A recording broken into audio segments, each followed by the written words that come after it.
हाँ वो दुआ तावीज से ठीक नहीं होती। कहा फिर, कहा तुम मर्द हो या औरत हो? कहा मैं मर्द हूं। तो कहा मर्द होता ही इसलिए है कि उनकी तकलीफ पे सब्र किया करे। मर्द पैदा ही इसलिए हुआ है ताकि इनकी तकलीफ पे यह सब्र करे। औरतें खामोश रहें, खामोशी ही उनकी जीनत है। 1 करोड़ रुपए का सोना चांदी पहन लें, उतनी खूबसूरत नहीं लगेंगी जितनी खूबसूरत यह खामोशी में लगती है। अल्लाह तबारक व तआला हमारी माँ बहन बेटियों को सब्र करने, खामोश रहने और अदब सीखने की तौफीक अता फरमाए। आप लोग जितने यहाँ बैठे हुए हैं इसमें अक्सर लोग जवान हैं और बूढ़े लोग बहुत कम हैं। अभी 5 दिन पहले मैं मध्य प्रदेश के एक इजलास में गया था। वहां 95% लोग सिर्फ ज़ईफ थे और सब दाढ़ी वाले थे, सर पे टोपी वाले थे और सब नेक लोग थे। ये इलाके इलाके की बात है। झारखंड अब बेदार हो गया है। झारखंड के जंगलों में अब इंसान पैदा हो रहे हैं। झारखंड के बच्चे अब IAS ऑफिसर बन रहे हैं। झारखंड के बच्चे अब BPSC में 3रा-4था स्थान ला रहे हैं। झारखंड के बच्चे अब नेवी फोर्स में जा रहे हैं। झारखंड के बच्चे अब टीचर बन रहे हैं और झारखंड के नौजवान अब मजलिसों में आके दीन सीख कर अब पक्का मुसलमान बन रहे हैं। सुभान अल्लाह, जरा जोर से बोलो सुभान अल्लाह। और जितनों के सर नंगे हैं वह सब रुमाल से उसको ढापो। ऐसा लग रहा है कि जैसे खाने काबा के इर्द गिर्द जब इहराम की हालत में लोग तवाफ करते हैं तो सबके सर नंगे रहते हैं, तो एक अजीब सा मंजर रहता है, बड़ा खूबसूरत और हसीन मंजर रहता है। और वैसा ही मंजर अभी सामने नजर आ रहा है कि अक्सर लोग नंगे सर नजर आ रहे हैं। क्यों ऐसा कर रहे हो? जलसे में आए हो कि नाच गाने की महफिल में आए हो कि कव्वाली सुनने के लिए आए हो? इतनी खूबसूरत महफिल हमारे हाजी अफरोज साहब ने सजाई है माशाअल्लाह। और इतना बड़ा जलसा 2-4 गांव मिलके सजाता है, मगर एक शख्स वाहिद ने इतना बड़ा जलसा सजाया। इसलिए मैं कहता हूं कि हाजी साहब ने वह काम किया है जो 10 गांव वाले मिलके करते हैं, वो इन्होंने तनहा कर लिया वो काम। इन्होंने कहा कि मैं पहले 7 kg से गौसे आजम का लंगर शुरू किया था, 7 kg चावल से, और आज 12 कुंटल चावल ये गौसे आजम के लंगर पे बनाते हैं और खिलाते हैं। 7 kg और कहाँ 12 कुंटल। मैंने उनसे कहा कि बहुत अच्छी बात है, सरकार गौसे आजम की अता से आप मालामाल हो रहे हैं, बड़ा अच्छा काम कर रहे हैं, मगर दुनिया में ऐसे ऐसे लोग भी आज मौजूद हैं। हम लोग तो फटीचर क्लास के लोग हैं, बस आए बैठे मुंह खोल दिया, हंस दिया, नाच सुने और भाग गया। बस यही सोचने समझने की सलाहियत हमारे पास नहीं है। दूसरों से आदमी को सबक सीखना चाहिए, दूसरों की जिंदगी से अपनी जिंदगी को सजाने का मोटिवेशन लेना चाहिए। लोग कहते हैं ना कि मोटिवेशनल स्पीकर हैं, स्कूल कॉलेज में आते हैं, बच्चों के सामने स्पीच देते हैं ताकि बच्चों को प्रेरणा मिले, शौक मिले। जो पढ़ाई छोड़ने वाले हैं वो पढ़ाई मेहनत से करके आला नौकरी हासिल करे, आला कामयाबी हासिल करे। हर 1-2 महीने के बाद मोटिवेशनल स्पीकर आते हैं ताकि बच्चों का जो हौसला पस्त हो रहा हो फिर दोबारा जवान हो जाए। इसलिए गाहे बगाहे मजलिसें मुनक्किद होती हैं ताकि लोग दीन इस्लाम की बात सुनकर जिनका दिल मरने वाला हो उनका दिल दोबारा जिंदा हो जाए। जो लोग इस्लाम की अजमत नहीं समझ रहे हैं वो गुफ्तगू से अपने मजहब की अहमियत समझने लगे। इसलिए वाज होता है, इसलिए मजलिसें होती हैं ताकि मरा हुआ दिल जिंदा हो जाए। जैसे खेत मर जाता है जब बारिश नहीं होती, फिर उसको दोबारा जिंदा करने के लिए उसमें पानी डाला जाता है, और जब खेत जिंदा होता है तो लहलहाती हुई फसल पैदा होती है। ठीक उसी तरह यह दिल भी मर जाता है। बुजुर्गों ने कहा है कि जब कोई 3 दिन किताबों का मुताला छोड़ दे उसका दिल मरने लगता है।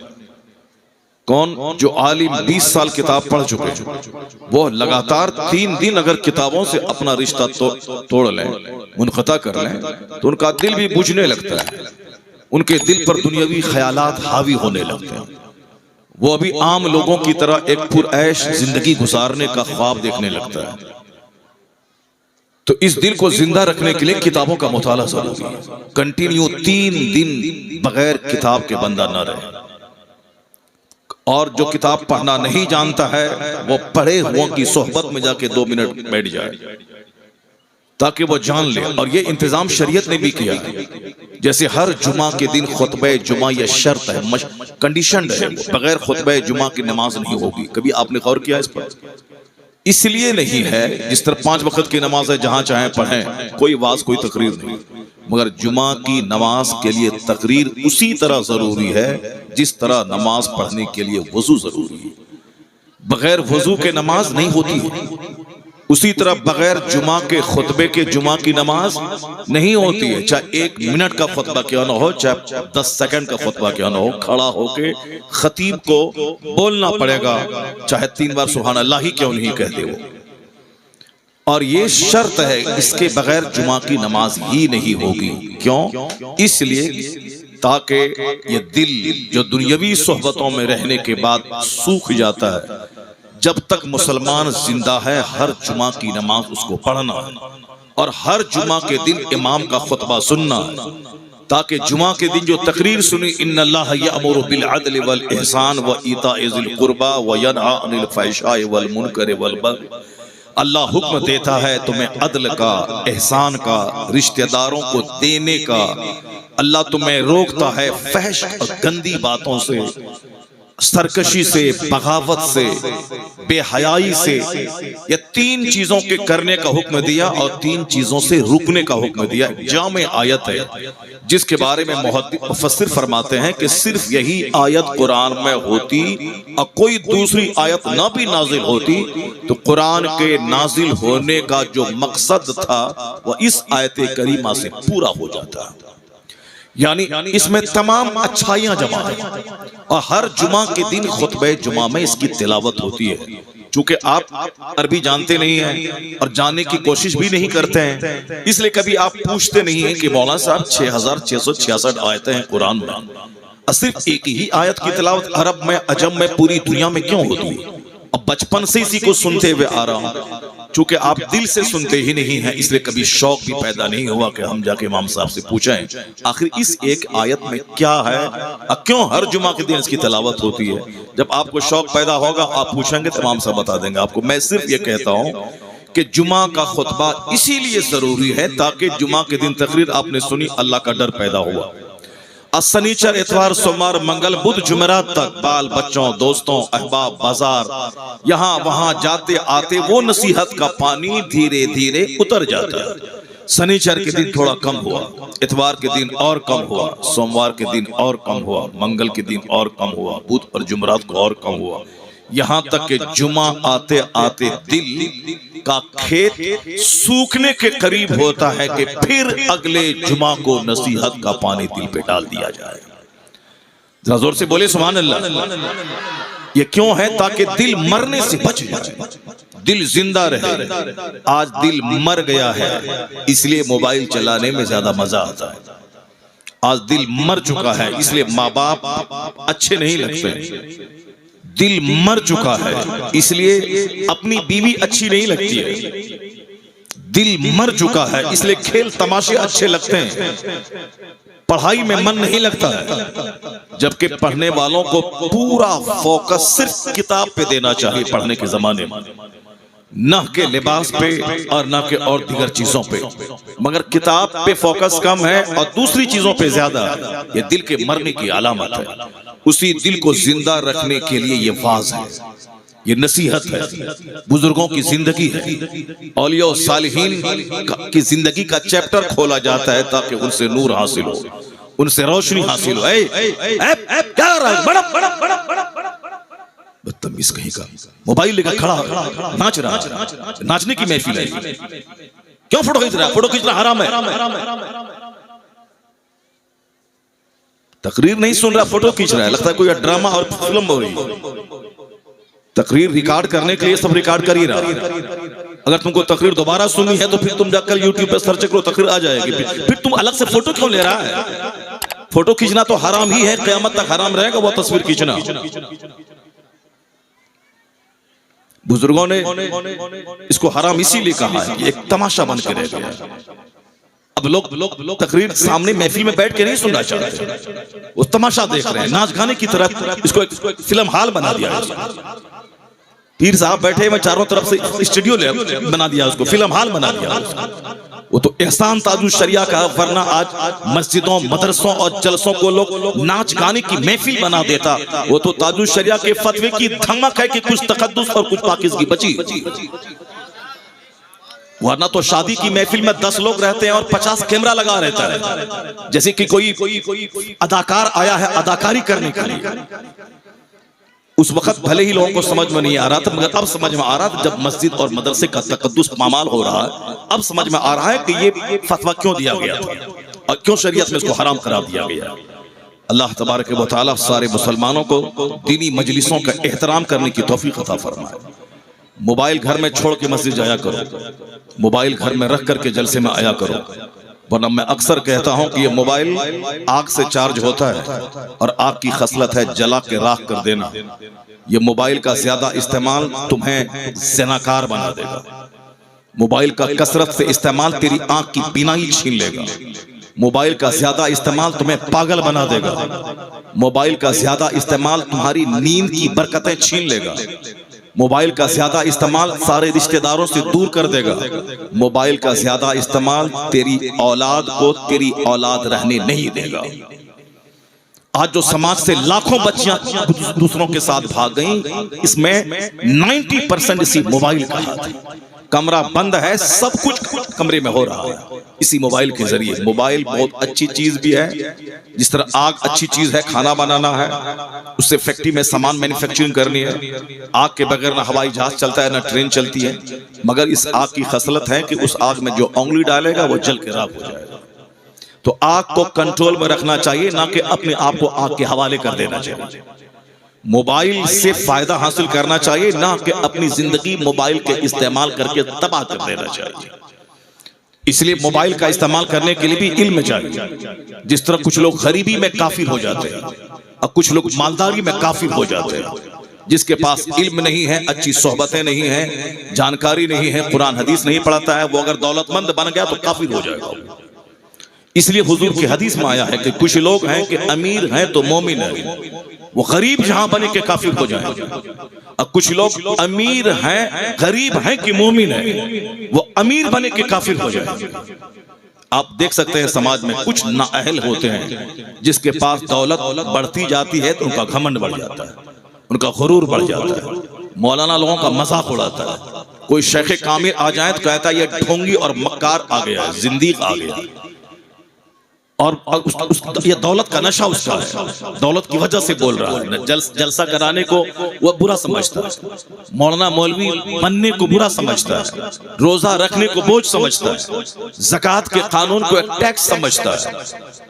वो गरीब था तो मदरसे से जुड़ा था, वो गरीब था आलिमों से जुड़ा था, वो गरीब था जलसे में मुसलमानों के बीच चटाई पर बैठ करके दीन सीखता था। गुर्बत में दीन सलामत था उसका, लेकिन जैसे ही पैसा हुआ जलसों से दूर, मदरसों से दूर, खानकाहों से दूर, आलिमों से दूर। अब आलिमों को गाली बकने लगा, काफिरों से दोस्ती बढ़ गई, फिल्म कल्चर से करीब हो गया, यहाँ तक के अल्लाह रसूल का इनकार कर रहे। ये वही लोग हैं कि गरीब थे तो बेहतर था, मालदार बने के काफिर हो जाएंगे। हुजूर ने सच कहा। कुछ लोग हैं कि गरीब हैं तो बेहतर है, वो मालदार बने तो काफिर हो जाएंगे। अब कुछ लोग मालदार हैं तो बेहतर है, जैसे बहुत सारे लोग हैं मालदार हैं 11वीं कर रहे हैं, मालदार हैं 100 देग मुहर्रम शरीफ के मौके पे खिला रहे हैं, मालदार है 2-4-10 लोगों को उम्रा के लिए भेज रहे हैं, मालदार है मदरसा मस्जिद की तामीर में हिस्सा ले रहे हैं, मालदार है अकेले जलसा करवा रहे हैं, मालदार है 5 करोड़ की मस्जिद तामीर करवा रहे हैं। जहाँ गरीब बने 11वीं 12वीं जुलूस, मदरसा, मस्जिद, खानका, पीर, मौलाना, फकीर सब छूट गया। अब वो गरीबी के रोना रोता है, जब अल्लाह ने ही मुझको भूल गया तब मैं क्या करूँ, माज़अल्लाह। ये वह लोग हैं जिसके लिए मालदारी बेहतर है। माल है तो सदकात खैरात सब है, मस्जिद मदरसा अजमेर जाना हर महीने की छठी शरीफ को, बगदाद शरीफ हर महीने की 11 तारीख को जाना, माल है। इनके हक में माल बेहतर है कि माल है तो ईमान सलामत, माल है तो मोमिन है, जहां गरीब बने काफिर हो जाएगा। इसलिए हुजूर कहते हैं कुछ लोगों के लिए गरीबी बेहतर है और कुछ लोगों के लिए मालदारी बेहतर है। अब किसके लिए क्या बेहतर है कोई नहीं जानता, ये नहीं जानता, मैं नहीं जानता कि कल मेरा हश्र क्या होगा, व्हाट विल हैपन टुमारो, कल क्या होगा कोई नहीं जानता, ना मैं जानता हूं ना आप जानते हो। कारी रज़ीउल्लाह साहब तकरीर करने के लिए गए महाराष्ट्र के अहमदनगर इलाके में, तकरीर उन्होंने की, नई नई दूसरी शादी हुई थी और हर बड़े शहरों से अच्छा कपड़ा खरीद के लाना, मिठाई लाना, ये कुछ लोगों का मजाज होता है। अब एक तमन्ना नहीं होगी, नई नई शादी हुई है, पहली बीवी मर गई थी, दूसरी शादी उन्होंने की थी, मगर उन्हें क्या खबर थी कि मैं तोहफा लेके घर जाऊंगा या मेरी डेड बॉडी घर जाएगी या मेरी लाश घर जाएगी। वो खुद नहीं गए। खिताबत के खत्म होने के बाद उनकी रूह परवास कर गई स्टेज पर ही, स्टेज पर बेहोश हो गए, हॉस्पिटल गए, रास्ते में इंतकाल कर गए और फिर यहां से उनकी डेड बॉडी घर गई। कोई नहीं जानता कि कल क्या होगा, व्हाट विल हैपन टुमारो, कल आदमी गरीब रहेगा कि कल मरेगा, कि कल बीमार होगा, कल जलील होगा, ये सारे खतरात दुनिया में रहते हैं। अब दुनिया में जीने के लिए सलीक़े हयात सीखना होगा कि गरीब रहें तो कैसे जिए, मालदार रहें तो कैसे जिए, सेहतमंद रहें तो कैसे जिए, बीमार पड़े तो कैसे जिए, इज्जतदार रहें तो कैसे जिए, जलील रहें तो कैसे जिए, फकीर बने तो कैसे जिए, खौफ का माहौल हो तो कैसे जिए, अमन का माहौल हो तो कैसे जिए, जवान रहें तो कैसे जिए, बुढ़ापे में आए तो कैसे जिए। ये सलीक़े हयात किसी के पास मौजूद नहीं है। अगर दुनिया में किसी के पास मौजूद है वह तन्हा ज़ात मोहम्मद अरबी की है, जो माँ की गोद से लेके कब्र की गोद तक सारा निज़ाम हयात अपने गुलामों को अता फरमाया।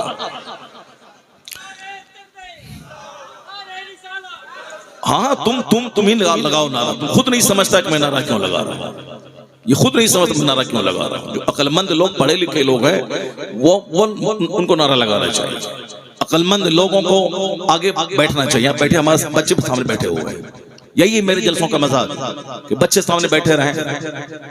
उन लोगों की मजलिसों में आगे कुर्सी लगती है, आगे सहाफी बैठते हैं, आगे जर्नलिस्ट बैठते हैं, आगे स्कूल के टीचर बैठते हैं, आगे प्रोफेसर बैठते हैं, उसके बाद आम लोग बैठते हैं। और हमारे जलसे के मजाज ये है कि आगे हमारे बच्चे बैठते हैं, आगे हमारे वह लोग बैठते हैं जो नात शरीफ सुनने के बाद उछलते और कूदते हैं। ये हमारा जलसा है। हमारे जलसे में आधी रात तक 12 बजे तक नातखानी होती है, जिसमें कव्वाली का मजा लिया जाता है।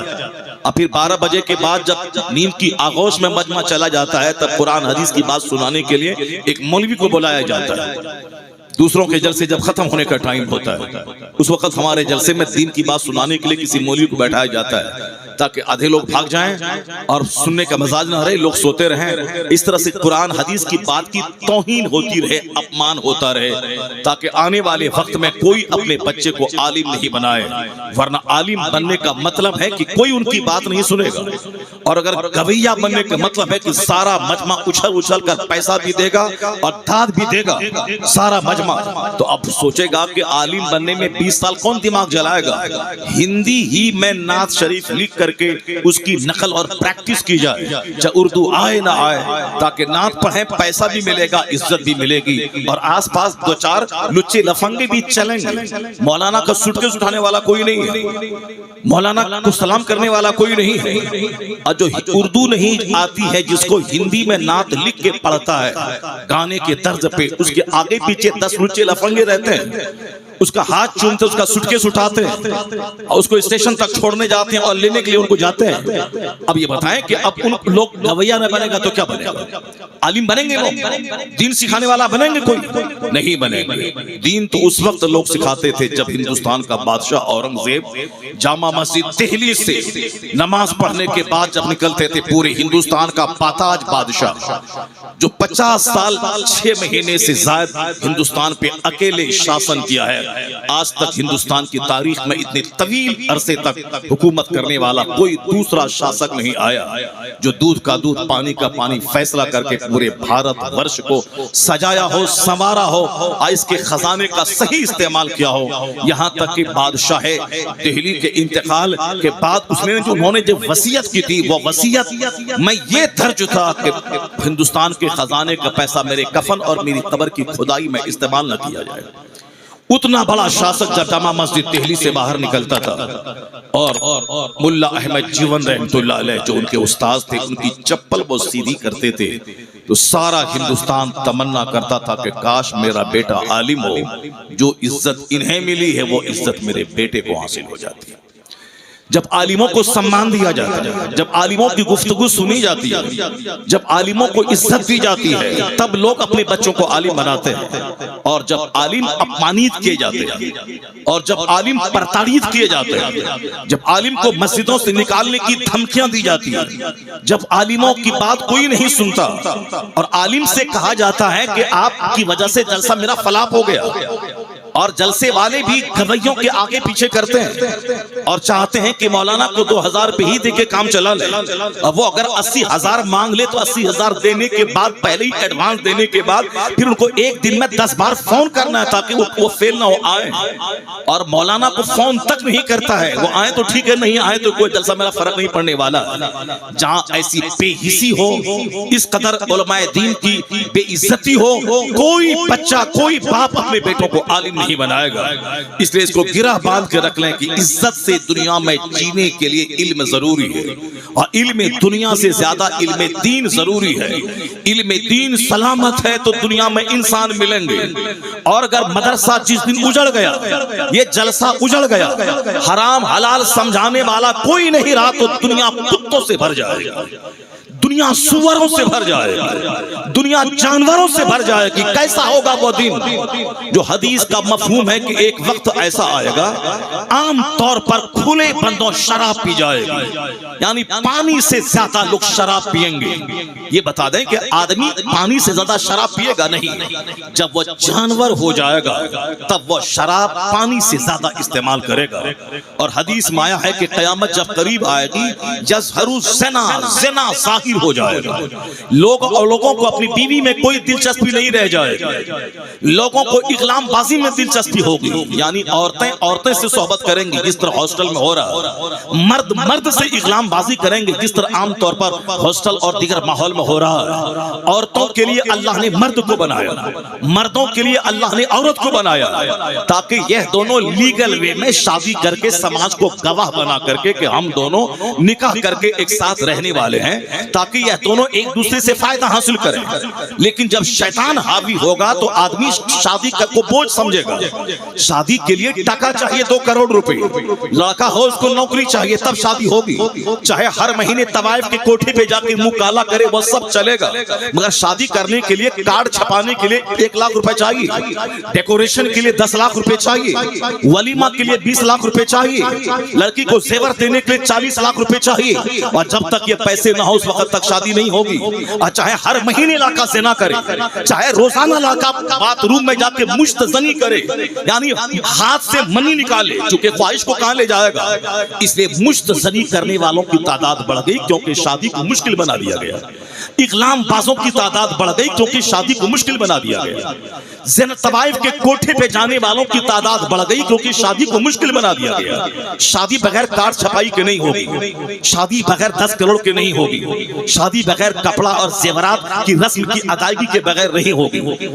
करा भी आंख बंद करके सोच लेते कि मैं बड़ा या मेरे मुस्तफा बड़ा। मुस्तफा इमामुल अंबिया वल मुरसलीन है, सारी कायनात के सरदार है, महबूबे परवरदिगार है। अगर वो चाहते तो अपनी बेटी फातिमा की शादी मैं जन्नत से खाना 1 लाख सहाबा के लिए ले आते। अगर चाहते तो हजरत अली को जन्नत से सोने का ताज ला के पहना देते। मगर कायनात के मालिक को मुख्तार मुस्तफा मुस्तफ़ा ने अपनी बेटी की शादी मस्जिद नबवी में 2-4-10 सहाबा के बीच में उसी पुराने लिबास में कर दिया, उस अली से जिस अली के पास रहने का अपना घर तक नहीं था, जिस अली को ज़ाहिरी तौर पर कोई मुलाजमत नहीं थी। जब शादी हुई मौला अली की फातिमा ज़हरा से, तो दूसरे किसी सहाबी ने एक घर मौला अली को हिबा के तौर पर दिया, ये घर मेरी तरफ से आपको गिफ्ट है। मुस्तफ़ा ने मौला अली को अपनी बेटी दे दी, जबकि ज़ाहिरी तौर पर कोई जरिए माश उनके पास नहीं था। अब मस्जिद नबवी में शादी कर दी। अब बगैर ऐलान के अगर ऐलान कर देते तो मक्का से सारे असहाब मदीना आ जाते, और मदीना के ही सारे असहाब जमा हो जाते तो मस्जिद नबवी भर जाती। लेकिन चंद लोगों की मौजूदगी में अपनी बेटी का निकाह मौला अली से कर दिया। क्यों? ताकि कयामत तक का मेरा गुलाम शादी को बोझ नहीं बना, इतना आसान बना दे शादी को कि रात में रिश्ता मिले रात में निकाह कर दे, दिन में रिश्ता मिले दिन में निकाह कर दे, और 2 आदमी की मौजूदगी में निकाह कर दे, पुराने कपड़े में निकाह कर दे, सत्तू खिला के वलीमा करके निकाह कर दे। हुजूर ने अपनी शादी की, किसी में सत्तू खिलाया, किसी में जौ की रोटी खिलाई। एक बड़ा सबसे बड़ा वलीमा था, जनाब ज़ैनब बिन्त जहश से आपने अक़्द किया, तब आपने रोटी और बकरे का गोश्त खिलाया था। उसके अलावा दूसरी शादियों में किसी में सत्तू, किसी में खजूर, ये खिलाया, ये वलीमा है। और यहाँ वलीमे में 10 करोड़ रुपए खर्च होंगे तब होगी शादी, कार्ड छपाई में 50,000 खर्च होंगे तब होगी शादी। ये मुसलमान सलील न होगा तो क्या होगा? हमें हमारी सारी इज्जत इसी में है कि मैं अल्लाह की बात मानूं, मेरी सारी इज्जत इसी में है कि मैं मुस्तफ़ा की गुलामी करूं, मेरी सारी इज्जत इसी में है कि मैं असहाब और अहले बैत को अपने लिए मॉडल मानूं, मेरी सारी इज्जत इसी में है गौस ख्वाजा और रजा के तरीके पे चलो। काम सारा शैतान का है, और जब मुसीबत आती है तो कहते हैं कि अल्लाह कहाँ है, रसूलुल्लाह कहाँ है, गौसे आजम कहाँ है? ये मत बोल अल्लाह कहाँ है, अल्लाह तेरी शहर से ज्यादा करीब है, मगर तू झांक के देख के तू कहाँ खड़ा है, तू कहाँ है, तेरी शादी कहाँ है, तेरा वलीमा कहाँ है, तेरा कपड़ा कहाँ है, तेरा घर कहाँ है, तेरी बेटियां कहाँ है, तेरे बच्चे कहाँ है, तेरे जीने का अंदाज कहाँ है? तू आज बदल के पक्का मोहम्मदी हो जा, जमीन खजाने उगलेगी, आसमान रहमतों की बारिश बरसा देगा।